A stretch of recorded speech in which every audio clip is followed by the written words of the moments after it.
জাহান্নামে যাবে কে না তো মানুষ। এরপর সূরা বাকারার 34 নম্বর আয়াত, সূরা তাহরিমের 6 নম্বর আয়াত, আল্লাহ সুবহানাহু ওয়া তাআলা বলেছেন জাহান্নামের ইন্ধন হবে মানুষ। জাহান্নামে যাবে কে না তো মানুষ জাহান্নামে যাবে। তবে মানুষের প্রশ্ন হতে পারে, এত সুন্দর মানুষ, এত সুন্দর আবায়ন আকৃতি দিয়ে আল্লাহ আমাদেরকে বানিয়েছেন, তবে কেন মানুষ জাহান্নামে যাবে?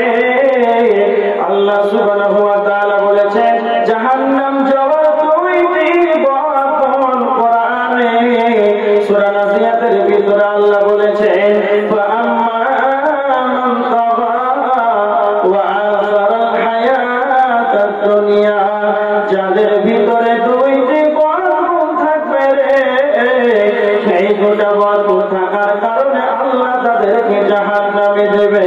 এক নম্বর হলো ফাআম্মা মান তাগা, যারা আল্লাহ দরদি, যারা সীমা লঙ্ঘনকারী, যারা আল্লাহর সীমা রেখাকে অতিক্রম করে চলবে, আল্লাহর সীমা রেখাকে বড়কে ক্রস করে চলবে। তার মানে দুই নম্বর হলো ওয়া আসারাল হায়াতাদ দুনিয়া, যারা দুনিয়াকে বেশি বেশি করে অগ্রাধিকার দেবে। তার মানে যারা দুনিয়া শুধু চাইবে, আমার আল্লাহ পবিত্র কোরআনে সূরা বাকারার 200 নম্বর আয়াতের ভিতরে আল্লাহ বলেছেন যারা শুধু দুনিয়া চাইবে ওয়া মা লাহু ফিল আখিরাতি মিন খালাক, যাদের পরকালে তাদের কোনো রকম অংশ মিলবে না। এবার দেখেন যারা দুনিয়া নিয়ে পাগল হয়ে থাকবে, যারা দুনিয়া নিয়ে ব্যতিব্যস্ত হয়ে থাকবে, এদের আখিরাতের কোনো রকম অংশ মিলবে না। সবচাইতে চালাকে তো নবীজির কাছে আনসারীদের এক ব্যক্তি নবীজিকে এসে বলছে, হাদিসটা রয়েছে ইবনে মাজাহ শরীফে 4259 নম্বর হাদিস। আনসারীদের এক ব্যক্তি নবীজির কাছে এসে জিজ্ঞাসা করেছে আল্লাহর নবী আপনি বলেন সবচাইতে উত্তম মুমিনকে? নবীজি বললেন আহসানুহুম খুলুকান, যার চরিত্র ভালো সেই হলো উত্তম মুমিন। দ্বিতীয়বার নবীজিকে আবার প্রশ্ন করেছেন আল্লাহর নবী আপনি বলেন সবচাইতে বুদ্ধিমান ব্যক্তিকে? সবচাইতে বুদ্ধিমান মানুষকে?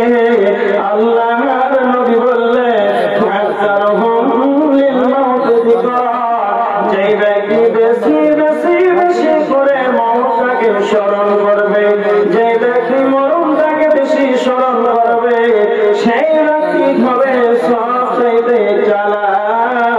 তৃতীয়বার নবীজি বললেন সেই ব্যক্তি পৃথিবীর জীবনে বেঁচে থাকাকালে, দুনিয়ার বেঁচে থাকাকালে সে জীবন দশায় আখিরাতের জন্য আমলগুলোকে পাঠিয়ে দেবে, ইবাদতের মাধ্যমে, তাহাজ্জুদের মাধ্যমে, দানের মাধ্যমে। এই রকম আমলগুলোকে অগ্রিম পরকালের জন্য অগ্রিম পাঠিয়ে দেয়, সেই ব্যক্তি হলো সবচাইতে চালাক।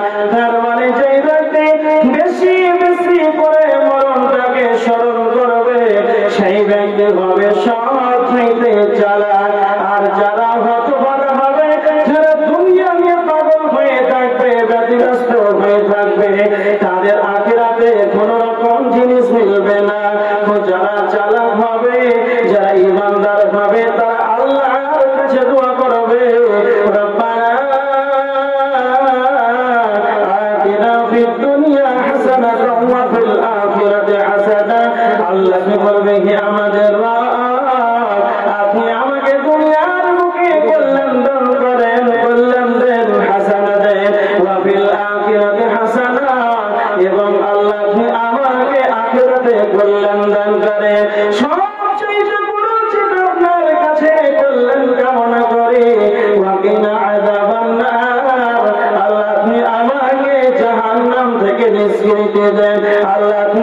এদের পরকালে এদের অংশ মিলবে।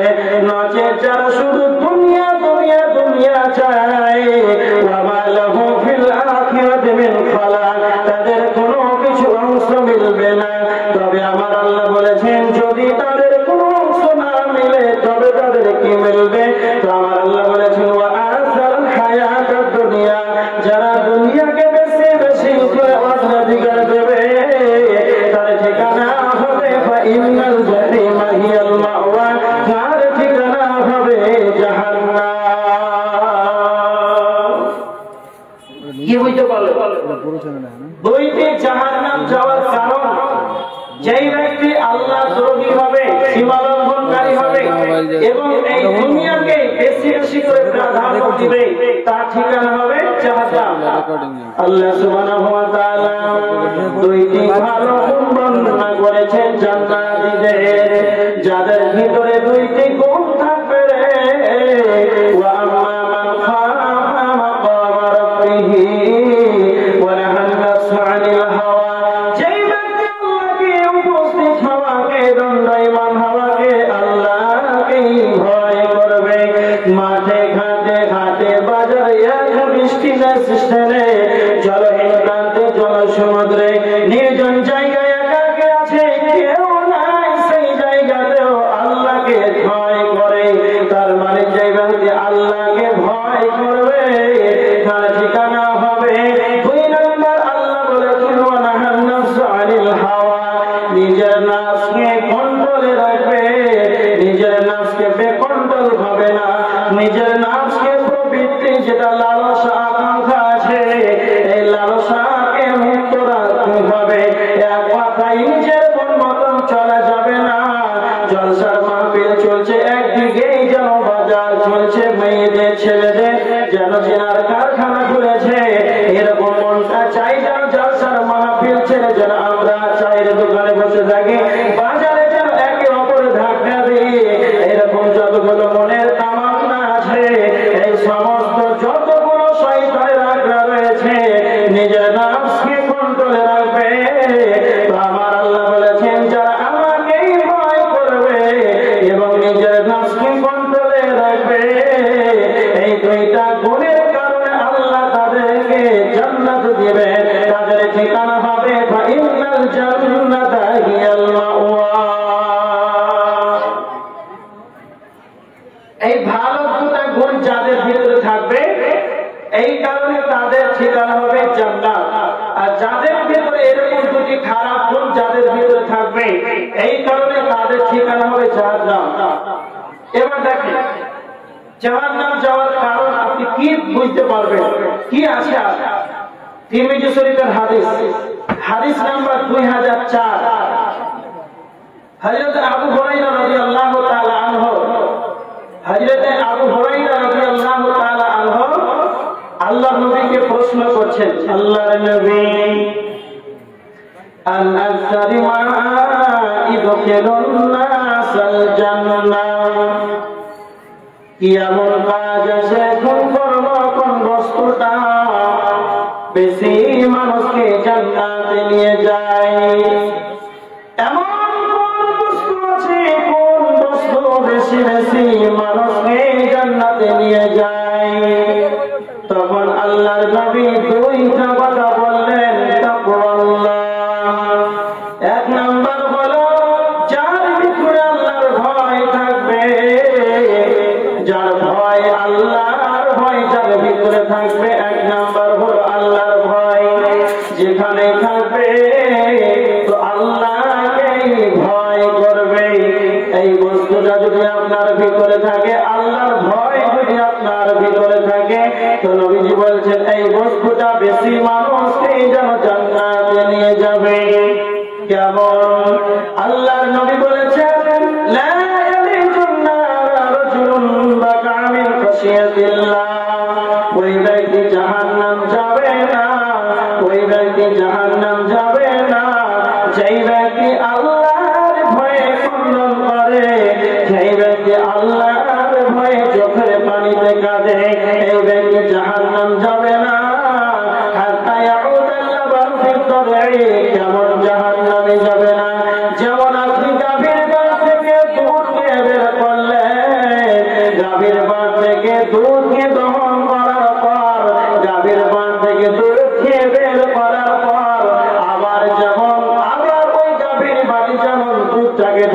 অসম্ভব।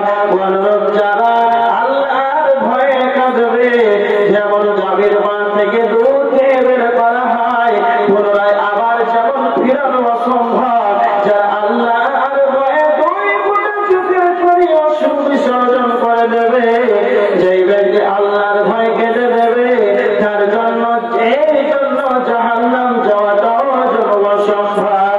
সারা পৃথিবীর যতগুলো খাল-বিল, পুকুর, নদী, সমুদ্র, যতগুলো দুনিয়ার বুকে পানি আছে, সকল পানিকে যদি জাহান্নামের ভিতরে ভরে দেওয়া হয়, তাহলে জাহান্নামের আগুন যেন নিস্তেজ হবে না, ঠান্ডা হবে না। কিন্তু কেউ যদি গভীর জমিতে 2 রাকাত সালাত আদায় করে, তাহাজ্জুদের সালাত আদায় করে, যদি আল্লাহর ভয়ে চোখের পানি যদি বের করে দেয়, তাহলে এই 2 ফোঁটা চোখের পানির কারণে আল্লাহ তাদের জন্য জান্নাতকে ওয়াজিব করে দেবে, তাদের জন্য জাহান্নামকে হারাম করে দেবে। তাহলে আবু হুরায়রাকে নবীজি বললেন, আবু হুরায়রা, এই আল্লাহর ভয়টা বেশি মানুষকে জান্নাতে নিয়ে যায়। দ্বিতীয় নাম্বার নবীজি বললেন, দ্বিতীয় নাম্বার বলেন চরিত্র। চরিত্র এমন একটা বস্তু, এই বস্তুটা বেশি মানুষকে জান্নাতে নিয়ে যায়।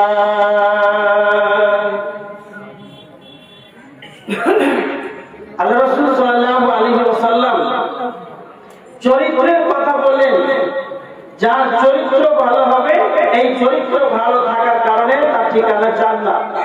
এই কাজ, এই বস্তুটা, এটা বেশি মানুষকে জান্নাতে নিয়ে যায়। কেমন চরিত্র আবার কি? একটা কথা মনে রাখবেন, আল্লাহ সুবহানাহু ওয়া তাআলার নবীকে যখন প্রশ্ন করলেন, আল্লাহর নবী, কোন কর্মটা বেশি মানুষকে জান্নাতে নিয়ে যায়, কোন বস্তুটা? তো আল্লাহ রাসূল সাল্লাল্লাহু আলাইহি ওয়াসাল্লাম সালাতের কথা বললেন না, যাকাতের কথা বললেন না, হজের কথা বললেন না, প্রথম আগে চরিত্রটাকে ধরেছেন। তার মানে চরিত্র এমন একটা বস্তু, এই চরিত্র এমন একটা বস্তু, চরিত্র এমন একটা বস্তু, পৃথিবীতে এমন কোন শিক্ষাঙ্গন নাই, এমন কোন ইউনিভার্সিটি নাই, ভার্সিটি নাই, কোন জায়গায় নাই যে আপনি যাবেন সেখানে আপনাকে অ্যাপসেট ডাউনলোড করে চরিত্রটাকে আপনাকে ভরে পাঠিয়ে দেবে, এরকম কোন জায়গা না। আপনার বিবেক হওয়া থেকে নিয়ে, আপনার জ্ঞান হওয়া থেকে নিয়ে আপনাকে নিজেই চরিত্রবান হতে হয়, চরিত্র আপনাকে নিজেই বানাতে হয়, এটা মনে রাখবেন। এই জন্য আগে চরিত্রটাকে আগে বললেন। তারপরে হযরত আবু হুরায়রা রাদিয়াল্লাহু তাআলা আনহু আবার নবীজিকে প্রশ্ন করলেন, আল্লাহর নবী, আন আকসারি মা ইদখিলুন নাস আন-নার, আল্লাহর নবী আপনি বলেন কোন বস্তুটা বেশি বেশি করে মানুষকে জাহান্নামে নিয়ে যাবে?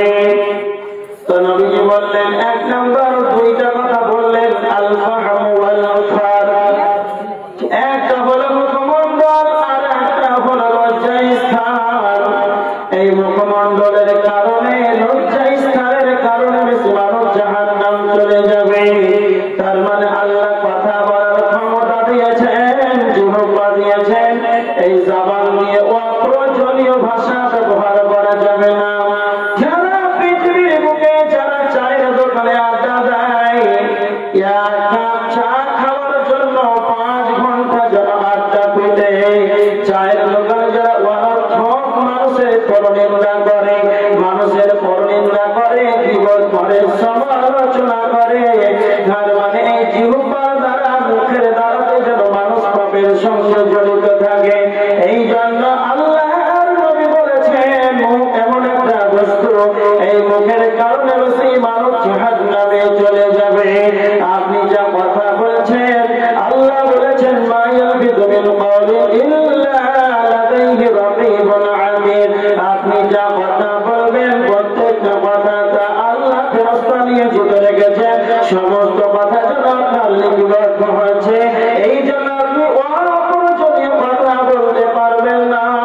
যারা চালাক হবে, যারা ইমানদার হবে, এরা কোনদিন পশ্চিম কালে যেন অপ্রয়োজনীয় যেন কথা বলবে না, প্রয়োজন মাফিক কথা বলবে। এই জন্য আল্লাহর নবী বলেছেন, মান কানা ইউমিনু বিল্লাহি ওয়াল ইয়াউমিল আখির। আল্লাহর নবী বলেছেন, যাদের আখিরাতের প্রতি ঈমান আছে, আল্লাহর প্রতি যাদের ঈমান আছে, পরকালের প্রতি যাদের বিশ্বাস আছে, ফালিয়াকুল খায়রান, তবে যেন তারা ভালো ভালো ভালো কথা বলে, নচেত আউলিয়াসমত যেন চুপ থাকে। তার মানে প্রয়োজন আছে তুমি অপ্রয়োজনীয় কোনো কথা বলবে, প্রয়োজন আছে তুমি প্রয়োজন মাফিক কথা বলো।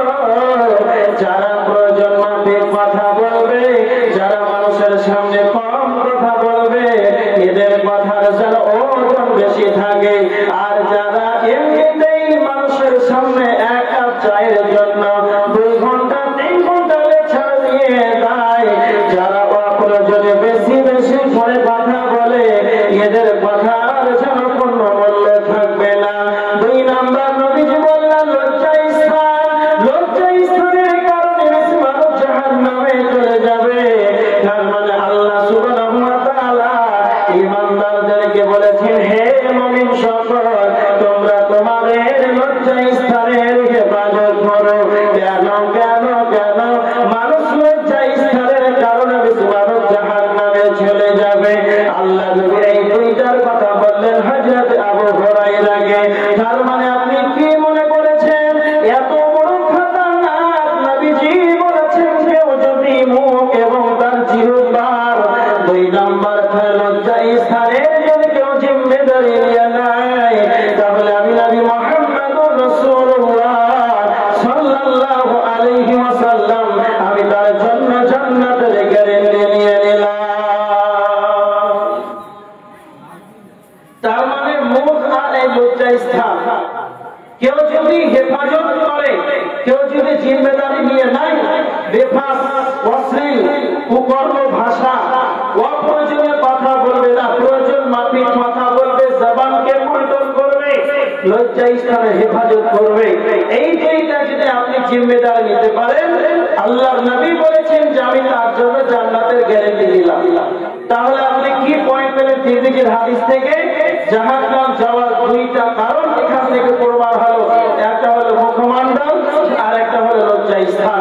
এই কারণে বেশি মানুষ জাহান্নামে চলে যাবে। এবার দেখেন জাহান্নাম যাওয়ার কারণ, বুখারীর হাদিস 1386 নম্বর হাদিস। সামরা ইবনে জুনদুব রাদিয়াল্লাহু তাআলা আনহু তিনি বর্ণনা করেছেন, আল্লাহ রাসূল সাল্লাল্লাহু আলাইহি ওয়াসাল্লাম ফজরের সালাতের পর, আল্লাহ রাসূল সাল্লাল্লাহু আলাইহি ওয়াসাল্লাম ফজরের সালাতের পর মুসাল্লির দিকে মুখ ফিরিয়ে বসলেন। সাহাবীদেরকে প্রশ্ন করতেন, সাহাবীরা তোমরা কি কেউ কোনো স্বপ্ন দেখেছো? তখন সাহাবীরা বলছেন, না রাসূল আমরা কোনো স্বপ্ন দেখিনি। সাহাবীরা প্রশ্ন করছেন, আল্লাহর নবী আপনি কোন স্বপ্ন দেখেছেন? তখন আল্লাহ রাসূল বলছেন, জি হ্যাঁ, আমি একটা স্বপ্ন দেখেছি। সেই স্বপ্নটা কি? নবীজি বলতে আরম্ভ করলেন, সাহাবীরা গভীর রাতে 2 জন ব্যক্তি আমার নিকটে আসলো। আমার কাছে আসার পর যেন আমাকে উপরের দিকে নিয়ে গেল। যেতে যেতে অনেকটা দূর অগ্রসর হয়ে গেলাম।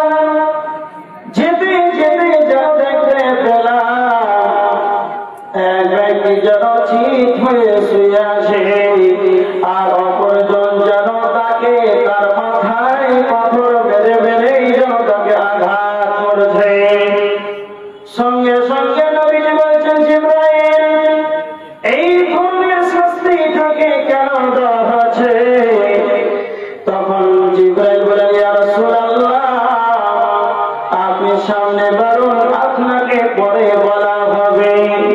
নবীজি বলছেন, সাহাবীরা আমি যেন আরো করে অগ্রসর হলাম, যেতে লাগলাম।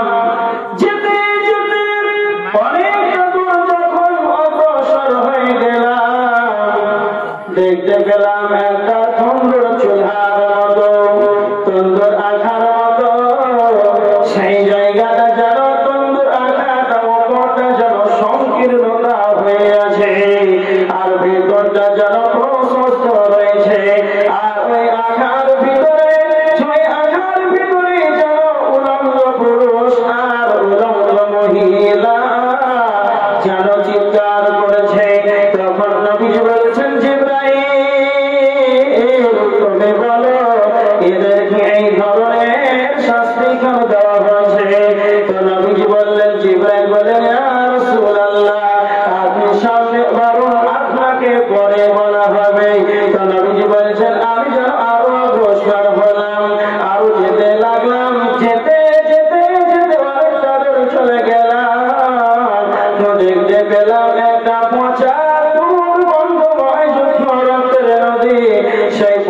দুর্গন্ধময় শুকরের নদীতে মানুষ যেন সাঁতার কাটছে।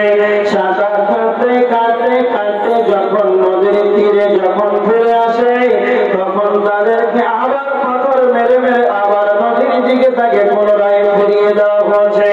এবার তখন নবীজি বলছেন, জিবরাইল, এদেরকে কেন এই ধরনের পচা দুর্গন্ধময় যুক্ত রক্তের নদীতে ফেলে দেওয়া হয়েছে? এবার তখন জিবরাইল বলতে লাগলেন, ইয়া রাসূলুল্লাহ, আল্লাহর নবী, আপনি যেটা সর্বপ্রথম দেখতে পেলেন যে তাকে মাথায় পাথর মেরে মেরে যেন তাকে আঘাত করা হয়েছে। যখন তার মাথায় পাথরটা মারে আবার তার মাথাটা যেন পুনরায় যেন চূর্ণ বিচূর্ণ হয়ে যায়। আবার যখন পাথরটা আনতে যায় তখন আবার যেন তার মাথাটা যেন পুরোপুরি নয় হয়ে যায়। এর শাস্তির কারণ হলো এই ব্যক্তি দুনিয়াতে কোরআন শিক্ষা গ্রহণ করেছে, আর কোরআন শিক্ষা গ্রহণ করার পর যেন কোরআন অনুযায়ী আমল করে নাই। কোরআন শিক্ষা গ্রহণ করার পর যেন কোরআন থেকে তেলাওয়াত করে নাই। কোরআন পড়তে জানার পর যেন তেলাওয়াত করে নাই। তারপরে যারা কোরআন পড়তে জানেন তারা খুব ভালো করে শুনে নেন। কোরআন তেলাওয়াত আমাদের সমাজের ভিতরে যখন রমজান মাস আসে তখন কোরআনটাকে এক মাস পড়ে, আবার যখন ঈদ যখন পেরিয়ে যায় আবার আল্লাহ এটা শুনতে যেন সুসজ্জিত করে সাজিয়ে দেয়। আবার রমজান মাস আসবে, এক বছর আসবে, তখন কোরআনের উপরে যেন এক আঙুল পরিমাণ যেন ধুলা পড়ে আছে।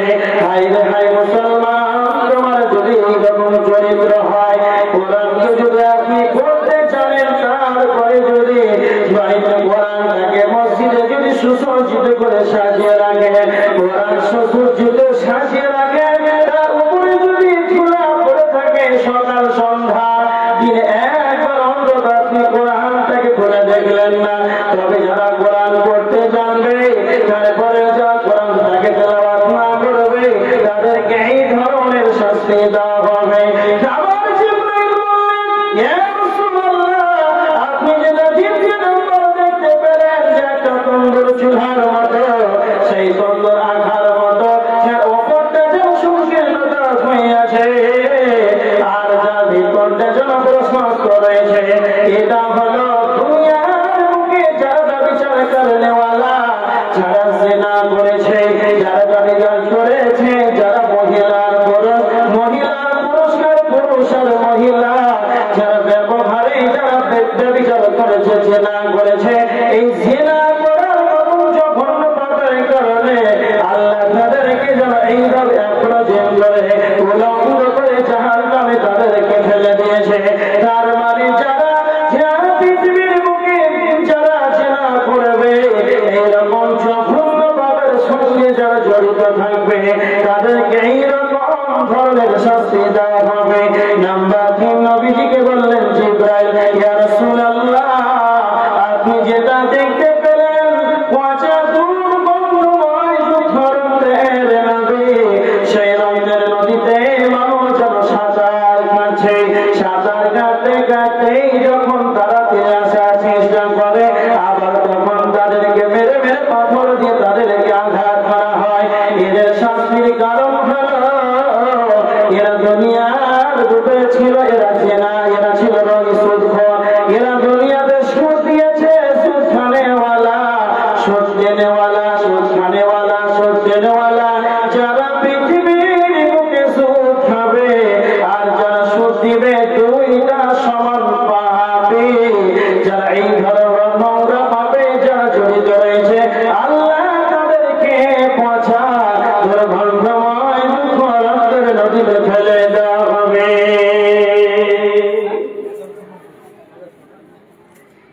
তাহলে এই বুখারীর হাদিস থেকে 3টা পয়েন্ট পাওয়া গেল। কি? যারা দুনিয়ার বুকে কোরআন শিক্ষা গ্রহণ করার পর কোরআন